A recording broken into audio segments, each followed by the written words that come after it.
સમાચાર ઉપર હવે નજર કરીએ। છોટાઉદેપુરમાં મહિલાની હત્યા થઈ। કોરાજ ગામે મહિલાની હત્યા કરાઈ છે। અમે આપને જણાવી દઈએ કે હત્યા કરાયેલી હાલતમાં લાશ મળી આવી। 3 સંતાનની માતાની તેના જ ઘરમાં હત્યા કરાઈ। એફએસએલ, ડોગ સ્ક્વોડ અને પોલીસની ટીમ ઘટનાસ્થળ પર પહોંચી હત્યાનું કારણ હાલ સુધી અકબંધ। પોલીસે હત્યાનું કારણ શોધવા તપાસ હાથ ધરી હોવાની વિગત છે। અમારા સંવાદદાતા સહેજબ વધુ વિગતે વાત કરવા જોડાયા છે। સહેજબ, શું અપડેટ મળી રહી છે? કયા કારણોસર આ મહિલાની હત્યા થઈ?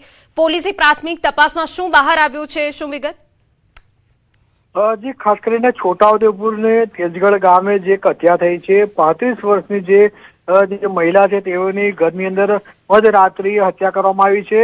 આમ પ્રાપ્ત માહિતી અનુસાર માહિતી મળી રહી છે કે જે ગામનો જે યુવક હતો, ગામનો જે આ જે પરિવારનો એક તેઓનો ભત્રીજો હતો, તેઓની સાથે પ્રેમ સંબંધ હતા, પરંતુ છેલ્લા કેટલાક સમયથી પ્રેમ સંબંધ ના હોવાના કારણે એ આડની અંદર આ મહિલાની હત્યા થઈ હોય તે સામે આવી રહ્યું છે।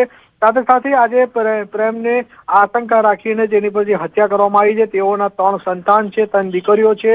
હાલ જે દીકરીઓ જે છે તે માતા વગરની થઈ છે। કોરજ ગામની જે આ મહિલાનું જે આજે ભારતીબેનની હત્યા કરવામાં આવી છે ને જે સુનિલ રાઠવા કરીને હતો તેઓની જે પોલીસ દ્વારા પકડવાની ગતિમાન કર્યા છે। સાથે સાથે આ જે મહિલા છે તેઓને છોટાઉદેપુર રેફરલ હોસ્પિટલ લઈ જવામાં આવ્યા છે। 3 સંતાનની માતાની તેના જ ઘરમાં હત્યા કરાઈ હોવાની વિગત।